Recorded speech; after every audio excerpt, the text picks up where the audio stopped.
اور مصطفیٰ کریم علیہ کی بارگاہ میں حضرت سیدہ فاطمہ الزہرا جو ہے وہ حضرت مولا علی شیر خدا حاضر ہوئے، حضرت بی بی پاک کو کہنے لگے فاطمہ نبی پاک صلی اللہ علیہ وسلم کی بارگاہ میں نا غلام اور کنیزیں آئی ہوئی ہیں، جنگ سے قیدی ہو کے آئے ہیں، نبی پاک صلی اللہ علیہ وسلم کی بارگاہ میں جو بھی آتا ہے حضور اس کو عطا کرتے ہیں، تو بیٹی ہے،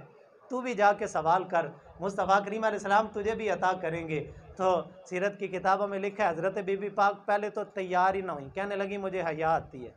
میں جا کے حضور سے سوال کروں دنیا کا، مجھے شرم آتی ہے۔ تو پھر حضرت مولا علی شیر خدا نے اصرار کیا، فرمانے لگے فاطمہ تیرے ہاتھوں پہ چھالے پڑ گئے ہیں، تیری جب کندھوں پہ نشان پڑ گئے ہیں مشکیزیں اٹھا اٹھا کے، اب جا۔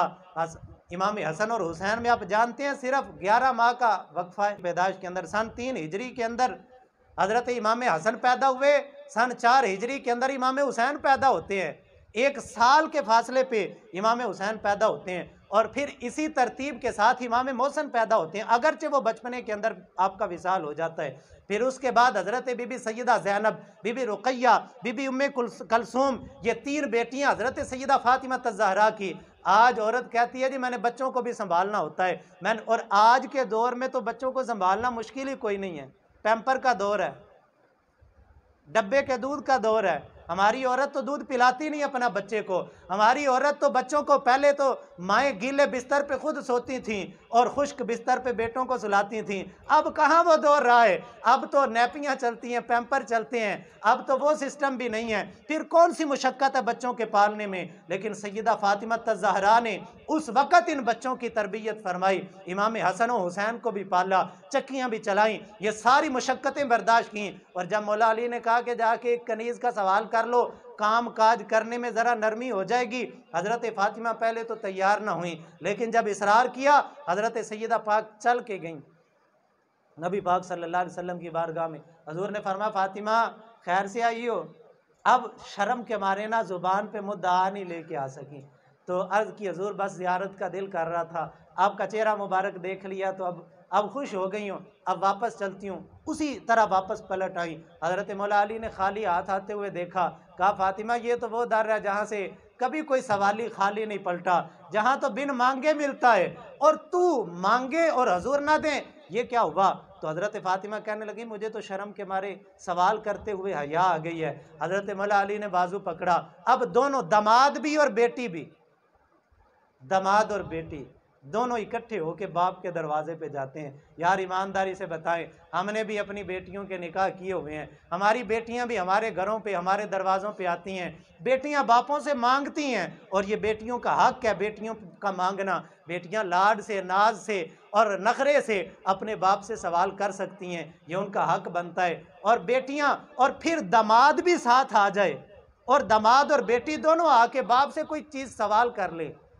کون سا باپ ہے کہ اس کے پاس ہو بھی اور وہ تقسیم بھی غیروں میں کر رہا ہو، اور اس کے باوجود وہ اپنی بیٹی کو خالی ہاتھ لوٹا دے؟ مولا علی گئے، سیدہ فاطمہ الزہرا گئیں، دونوں ہستیاں گئے نبی اکرم شفیع معظم صلی اللہ علیہ وسلم کی بارگاہ میں، فرمایا علی خیر ہے؟ ابھی تو فاطمہ گئی تھیں، اب دونوں پھر اکٹھے ہو کے آگے ہو۔ عرض کی لجپالا آپ اپنی بیٹی کے ہاتھوں کو دیکھا ہے؟ فرمایا کیا ہوا؟ عرض کی حضور یہ مشقت کر کر کے ہاتھوں پہ چھالے پڑ گئے ہیں،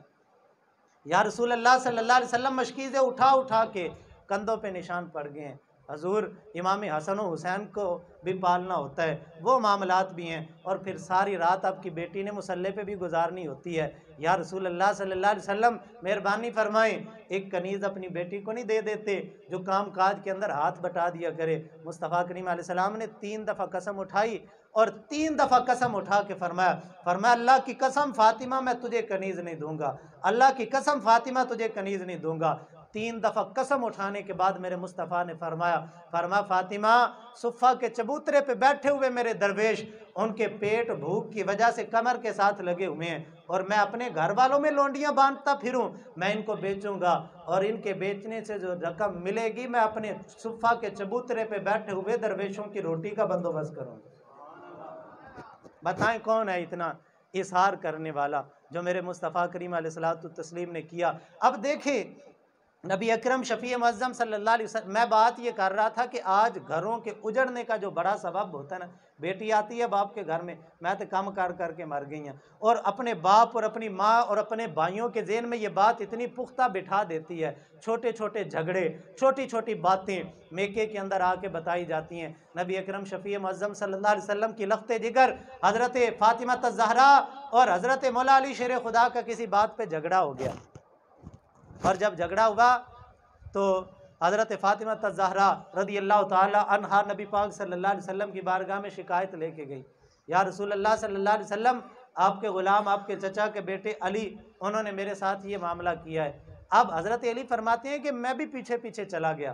کہ باپ اور بیٹی کا کیا مکالمہ ہوتا ہے، کہیں حضور مجھ پہ ناراض ہی نہ ہو جائیں۔ فرماتے ہیں کہ میں دروازے کے پاس کھڑا ہو گیا، نبی پاک صلی اللہ علیہ وسلم فاطمہ رضی اللہ تعالیٰ عنہا کی شکایت پہ کیا رد عمل ظاہر کرتے ہیں؟ فرماتے ہیں میرے تو پاؤں کے نیچے سے زمین نکل گئی جب جا کے سیدہ فاطمہ الزہرا نے شکایت کی کہ یا رسول اللہ صلی اللہ علیہ وسلم، مولا علی شیر خدا نے میرے ساتھ اس معاملے میں زیادتی کی ہے۔ تو حضرت مصطفیٰ کریم علیہ السلام نے اپنی بیٹی کا ہاتھ پکڑا، اس کو چوما، اور چومنے کے بعد فرمایا بیٹی وہ تیرا خامد ہے، اور خامد کو رب قدوس نے مجازی خدا بنایا ہے، اگر سجدے کی اجازت ہوتی تو میں خدا کے بعد خامد کے بارے میں حکم دیتا کہ اس کو اب بیوی سجدہ کرے۔ فرمایا اس کے تیرے اوپر بڑے حقوق ہیں، اور ضروری نہیں کہ ہر موقع پہ علی وہی کرے جو تیرے دل میں آئے، مرد کی مرضی ہے، مرد کو رب نے حاکم بنایا ہے، وہ اپنے معاملے سے اپنے طریقے سے فیصلے کر سکتا ہے، وہ اپنے طریقے سے معاملات طے کر سکتا ہے۔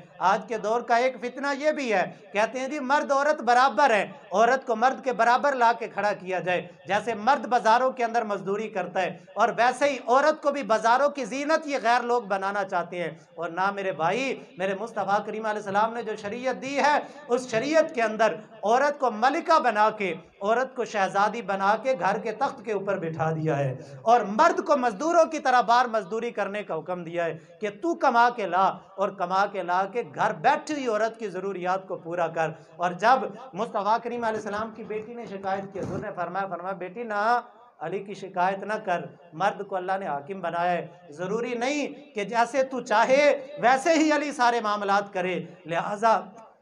کبھی کبھی اگر کوئی بات تیرے دل پہ گراں گزرے تو اس کو برداشت کیا کر۔ جب اتنی بات سنی تو حضرت مولا علی شیر خدا رضی اللہ تعالیٰ عنہ فرماتے ہیں میری آنکھوں سے آنسوؤں کی برسات شروع ہو گئی، میں دوڑتا ہوا حضور کی بارگاہ میں گیا، نبی پاک صلی اللہ علیہ وسلم کے ہاتھوں کو چوما، میں نے عرض کی لجپالا زیادتی اس دفعہ مجھ سے ہوئی ہے، غلطی اس دفعہ میری تھی، میں اس دفعہ زیادتی کر بیٹھا ہوں، یا رسول اللہ معاف کر دیں، آج کے بعد فاطمہ کے بارے میں اس طرح کی کوئی معاملہ نہیں کروں گا۔ اور یعنی انداز دیکھیں مصطفیٰ کریم علیہ السلام کا، اور یہی وہ انداز ہے۔ آپ لاکھوں کروڑوں کا جہیز دے دیں، لیکن لاکھوں کروڑوں کے جہیز سے بیٹی اپنے گھر میں نہیں بسا کرتی، بیٹی اپنے گھر میں ایسے بستی ہے جو تربیت میرے مصطفیٰ نے اپنی بیٹی کی ہے۔ آپ عمر مبارک تو دیکھیں، 15-16 سال کی عمر مبارک، بھائی 29 سال کی عمر میں تو بی بی پاک کا وصال ہو گیا ہے، 29 سال کی عمر میں بی بی پاک اس دار فانی سے کوچ کر رہی ہیں، اور صرف 15-16 سال کی عمر میں آپ کا نکاح مبارک ہو رہا ہے، اور اس مختصر سے عرصے کے اندر آپ نے امام حسن اور حسین کی جو تربیت کی ہے۔ آج عورتیں کہتی ہیں، وہ یہ شکوہ کرتی ہیں، کہتی ہیں جی گھر کے کام کاج بھی ہوتی ہیں، بیٹوں کو کیسے پالیں، یہ معاملات کیسے کریں۔ آپ اندازہ کریں میرے پاک نبی کی لخت جگر نے اس قدر مصروف زندگی میں بھی اپنے بیٹوں کی تربیت کیسے کی، اپنی بیٹیوں کی تربیت کیسے کی، اور پھر اس کے بعد اتنی مصروف زندگی گزارنے کے ساتھ ساتھ ساری رات حضرت بی بی پاک سر سجدے میں رکھ کے اللہ کی عبادت کیا کرتی تھی۔ اس پاک بی بی کی ساری رات اللہ کی اطاعت اور فرما برداری میں گزر، سارا دن مشقتوں کے اندر، ساری رات اللہ تعالیٰ کی عبادت اور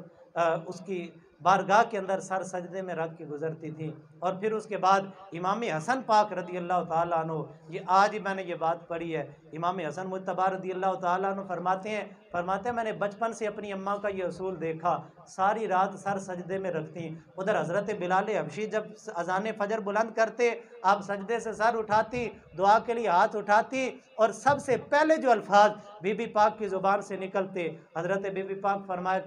فرماتی اے اللہ میرے ابا جی کی امت کو بخش دے۔ یا اللہ میرے نبی کی میرے بابا کی امت کو بخش دے۔ ساری رات عبادت کرنے کے بعد اور پھر امام حسن پاک نے نا سوال کر ہی دیا، اماں جی نہ آپ نے کبھی میرے لیے دعا کی ہے نہ کبھی حسین کے لیے دعا کی ہے۔ اماں جی سب سے پہلے آپ کی زبان سے یہ الفاظ نکلتے ہیں کہ یا اللہ میرے ابا جی کی امت کو بخش دے۔ وہ پاک بی بی ہمارے لیے دعا کر رہی ہیں، وہ ہماری ماں، ہماری بہنوں، ہماری بیٹیوں کے لیے دعا کر رہی ہیں، اور پھر اس کے باوجود اگر ہماری ماں بہن بیٹی اس اسوہ حسنہ کو نہیں اپناتی تو یہ کتنی بڑی زیادتی ہوگی۔ اور پھر جب امام حسن مجتبی نے یہ سوال کیا تو حضرت سیدہ فاطمہ الزہرا رضی اللہ تعالی عنہا کے جو الفاظ تھے، فرمایا میں پہلے اپنے نبی کی امت کا حق ادا کر رہی ہوں، اس کے بعد اپنے گھر کا حق ادا کروں گی۔ اس پاک ہستی نے ساری زندگی اپنے ابا جی کی امت کے لیے ہمارے لیے دعائیں کرتے ہوئے گزاری، عبادت بھی کی، اور یہ اسوہ حسنہ ہے ہماری ماں بہنوں بیٹیوں کے لیے کہ انہوں نے کس طریقے سے اپنی زندگی گزاری۔ اور انہی پاک بی بی سے سوال کیا گیا، حضرت مولا علی نے پوچھا تھا عورت کے لیے بہترین چیز کیا ہے، تو سیدہ فاطمہ الزہرا رضی اللہ تعالی عنہا نے فرمایا کہ عورت کے لیے بہترین معاملہ یہ ہے نہ وہ کسی غیر مرد کو دیکھے نہ غیر مرد اس کو دیکھے، وہ یہ عورت بھی بہترین ہے۔ اور دنیا اور آخرت میں آپ دیکھیں نا، دنیا کے اندر بی بی پاک نے اپنے پردے کا اتنا اہتمام کیا، دنیا سے پردہ فرماتے ہوئے بھی پردے کا اتنا اہتمام کیا، اور روایت میں آتا ہے اب دنیا میں پردے کا اتنا اہتمام رکھا، اور پھر کل قیامت کا دن ہوگا جب بی بی پاک کی سواری آ رہی ہوگی، دائیں بائیں آگے پیچھے ہزاروں کے حساب سے بی بی پاک کی خادماؤں کا ہجوم ہوگا، اور پھر اس کے باوجود رب قدوس فرمائے گا یا اے میدان معاشر والو نکسوا رؤوسکم، اپنے سروں کو جھکا لو۔ عرض کریں گے مالک کیا بات ہے، آج میدان معاشر میں جہاں نفسا نفسی کا وقت ہے، جہاں کون کسی کی طرف آنکھ اٹھا کے دیکھ رہا ہے، لیکن پھر بھی نگاہ جھکانے کا حکم ہے۔ رب قدوس فرمائے گا میرے نبی کی بیٹی فاطمہ کی سواری گزر رہی ہے، اور پھر بجلی کے کوندنے کی تیزی کے ساتھ آپ کی سواری پل صراط سے گزرے گی۔ اور یہ یعنی اب دیکھیں کہ دنیا میں رہتے ہوئے جب پردے کا اتنا اہتمام، پھر میدان معاشر میں بھی رب ان کے پردے کی آبرو رکھے گا۔ آج ہماری ماں، ہماری بہن، ہماری بیٹی آج اگر سیدہ پاک کے اسوہ حسنہ پہ چلتے ہوئے دنیا میں رہتے ہوئے اپنے پردے کی پاسداری کرے گی، خدا کی قسم کل قیامت کے دن سیدہ پاک کی کنیزوں کے اندر شامل کر کے رب قدوس ان کو بھی پل صراط سے بی بی پاک کی سواری کے پیچھے پیچھے گزار دے گا۔ اللہ پاک ان پاک اور عظیم ہستیوں کا صدقہ ہم سب کی دنیا اور آخرت بہتر فرمائے۔ وما علیہ الا البلاغ۔